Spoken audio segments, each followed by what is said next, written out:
Okay, so I had gotten a copy of Call of Duty Black Ops Cold War, and I thought before I review that, I should probably look back at the first chapter of the Black Ops series, as it were. And so, got a copy of Call of Duty Black Ops that was released back in 2010 for the 360. Have it running backwards compatible through the Xbox One. Let's see how it works out. I'm going to get into it now.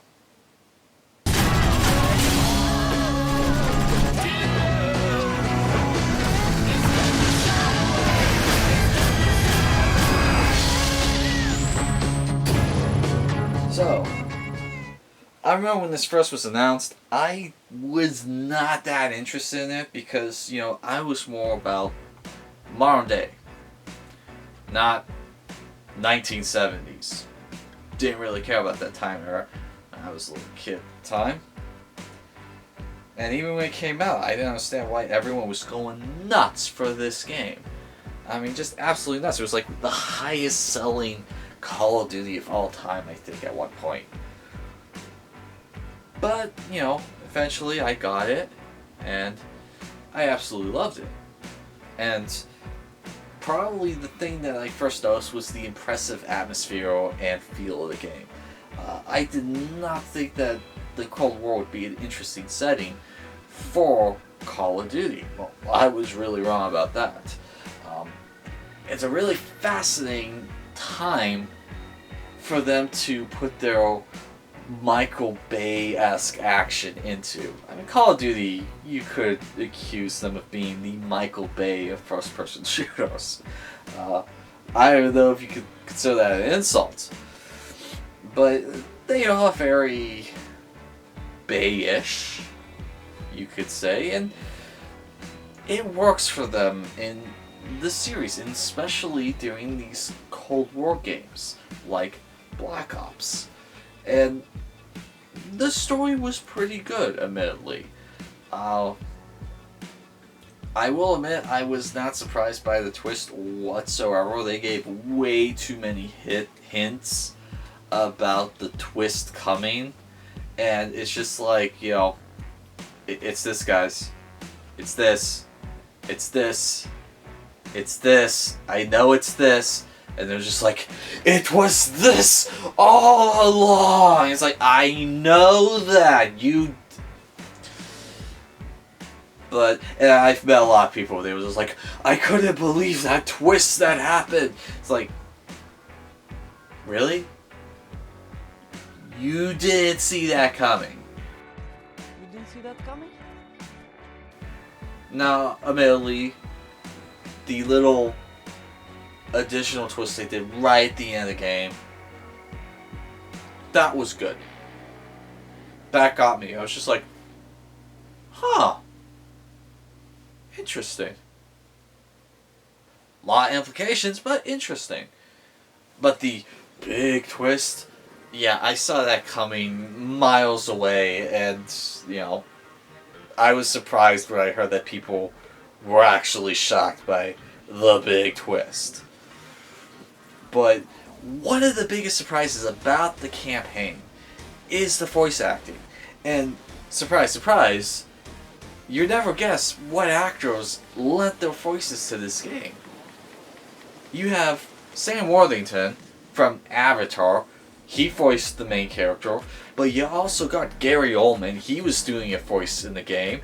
And then you even had Ed Harris. Freaking Ed Harris lent his voice to the game. I mean, with those three actors, the voice acting was surprisingly good in this game. Now, Call of Duty's always had pretty decent voice acting, don't get me wrong. There haven't been too many times where I'm just like, oh, that was a really bad line. Fire that person, please. Never did I really have that with a Call of Duty game. But this probably, I would say, is the best voice acting of all the Call of Duty games. So, it has that going for it. Now, at this point, I have to ask, Is every Call of Duty game connected by a shared universe? Because I don't know. And I'm not implying that I want that to be the case. I'm just curious because, like, World at War, Black Ops, Cold War, Black Ops 2, Black Ops 3, those are all like part of the same shared storyline. But then you have the Modern Warfare games. They're part of a shared storyline, and like, are they tied in with the Black Ops games? Are the Black Ops games tied in with that? I don't know. I really don't. So, a diehard Call of Duty fan can probably explain it in the comments down below. Now, for an 11-year-old game, it still looks pretty good. I gotta admit. It is kinda showing its age, but for the most part, it's not hard to look at. Not at all. It still looks pretty decent, especially with some of the explosion effects, some of the shadow effects. It's pretty good. The lighting effects on the character Reznov down in the Gulag tunnels was really good. And so, it's a decent look, or even by today's standards, I will say that. Now, one of the big things that intrigued me about this game was this was the first Call of Duty game to offer offline bots on their multiplayer maps. Now, for someone like me, this was absolutely a game changer because I never could really play multiplayer when I was a kid that age, simply because I had absolutely zero internet. I would love to have gotten crappy internet that I have today. But so yeah, just any time Call of Duty came out and I heard that they were doing just 4-hour campaigns and the entire focus was on multiplayer, I was thinking like, Call of Duty has fallen so far, because the original days, it was 50-50. 50% of the game is campaign, 50% of the game is multiplayer. I loved it like that. And then Modern Warfare came out, and it's like, yeah, let's only give like 20% to the campaign and the rest all on multiplayer. And that was the way things were done for a long time during the 360 PS3 era. But Call of Duty Black Ops came along, and they thought, you know what? Let's give the people the option to play offline against bots. Now, for people getting this on the 360, and I think even the PS3, you have to get the update to be able to do that. You can't just do it right out of the box. If you're getting this backwards compatible through the Xbox One or Series X, then it should be in with the game automatically. You don't have to do any patch updates. But it's not perfect. You can only do one mode, but it's a lot of fun. Just training yourself on the maps, enjoying at least a piece of multiplayer without actually getting all of multiplayer. And this is why I've always liked Call of Duty better than Battlefield, because to this day, DICE and EA, in their infinite wisdom, have not offered offline bots for their games, which feels like a mistake. I mean, Call of Duty, you're getting a lot of content for usually any game you get after this point, starting with Black Ops back in 2010. Battlefield, you get the campaign, which is painfully short, and then if you don't have internet, screw yourself. That's how Battlefield's always felt to me, apart from the Bad Company games. But like the mainline Battlefield games, it's always felt to me like DICE and EA have never liked people who didn't play online multiplayer. So, why I'm more of a Call of Duty fanboy than I am a Battlefield fanboy. But yeah, this was the first Call of Duty to offer offline bots, and they worked pretty well. You could even, I think you could even change it from recruit difficulty to variant difficulty. So you could increase the difficulty of the enemies you were fighting against. So that was cool. Also, Call of Duty Black Ops brought back zombies, or zombies mode. And it's a really cool idea, don't get me wrong. But it gets old fast when you're playing alone. And that's one of the problems with zombies mode. Is, yeah, it's really cool shooting zombies with Call of Duty weapons, but it's designed for at least 2 people to play, more 4 people. And it gets really old quick when you're just playing by yourself.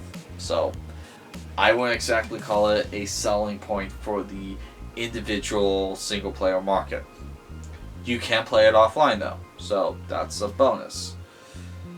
Now, something that surprised me were the weapons. The weapons I didn't think would be really cool, but they actually are really awesome. Especially some of the underbarrel attachments. Like a flamethrower on an AK-47 sounds insane, and it is insane, and it's awesome. But, I mean, some of the other weapons, like the China Lake. The China Lake is this pump-action grenade launcher that just is as cool as it sounds. And then you got the M60 machine gun, you got these AR-15, you got era-accurate scopes, and, I mean, the weapons were surprisingly fun to play with. Ballistic knives that you can shoot at people, dual-wielding 45s, I mean, and then, like, shotguns with Dragon's Breath, where basically it's just a shotgun that's a flamethrower. That was insanely fun to play as.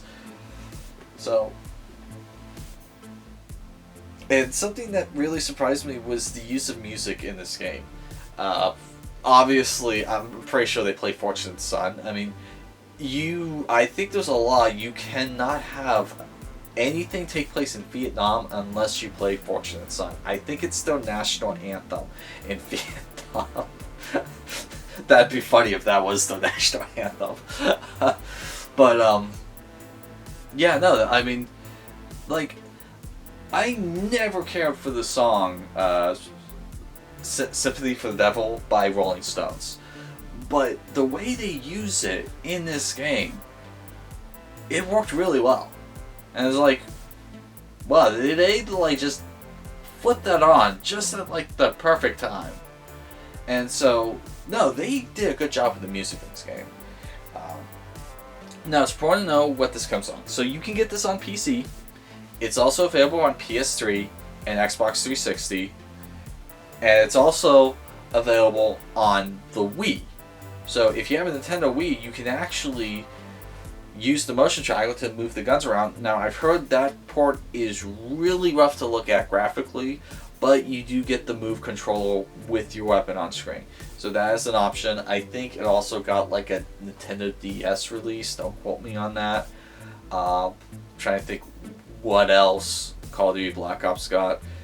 But probably the best way to play this right now, besides probably PC, is the 360 version backwards compatible on Xbox One, because Xbox One backwards compatibility does give little tiny improvements. The screen's not as blurry, the anti-aliasing isn't as bad, hits its frame rate a little bit more frequently, so definitely that is probably one of the best ways to enjoy this game right now, is on Xbox One backwards compatibility.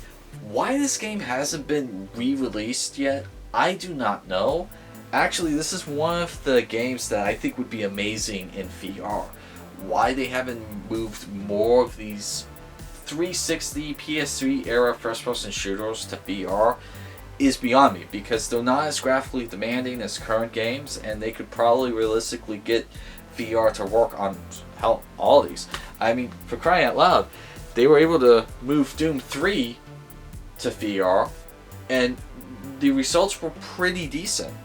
So, anyway, this is definitely one of the better Call of Duty games to get, and totally worth trying out. If you're at all interested in a fictitious setting in the Cold War, then you're absolutely like this game. Probably good to play this after watching a movie like Atomic Blonde or something like that. So, anyway, my name's Chris. This has been 11th Hour Reviews. And that is all.